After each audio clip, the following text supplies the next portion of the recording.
My father and his ex-wife went through a divorce, and my dad has 3 kids through her, and she moved with the kids, which left me and my dad in a 3-bedroom apartment that he couldn't afford. So I started looking into like friends I could stay with and things, and that's when I first heard about stepping stones and asked about stepping stones, and they gave me a brochure, and I started contacting Sherry. I gave her a call. I said, I'm interested, I'd like to apply.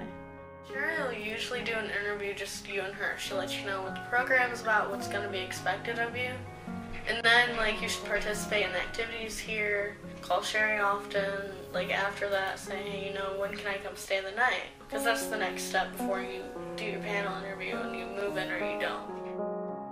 Since I've been here, I know I've become a lot more independent. I'd never lived in the town, so I didn't know how to take the transit. I didn't know where anything was at.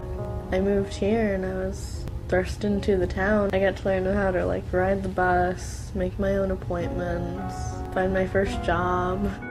I work at the Salvation Army. I've been there for about 8 or 9 months now, and I kind of work in the classrooms. I'm what's considered a floater, which means I can work in any of the classrooms, but I work with kids anywhere from a year-old and walking to 5, 6 years old.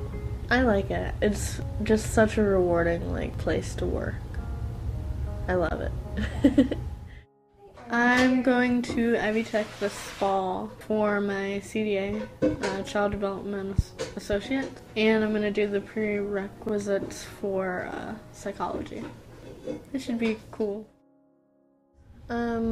Pretty much after I moved out and was safe with a friend, my dad lived in his truck.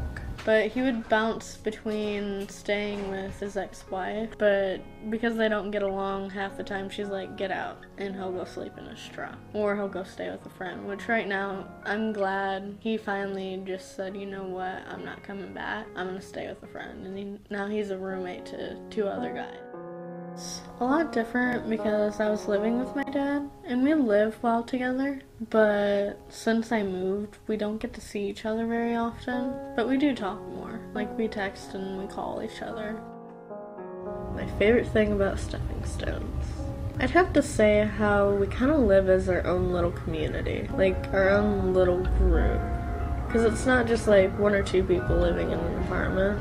It's 6 or 7 people living together as a group. And over the course of, a year, 6 months, 2 years, however long they've been here, you get to know them as a person, and you get to know their story, how they wound up here too.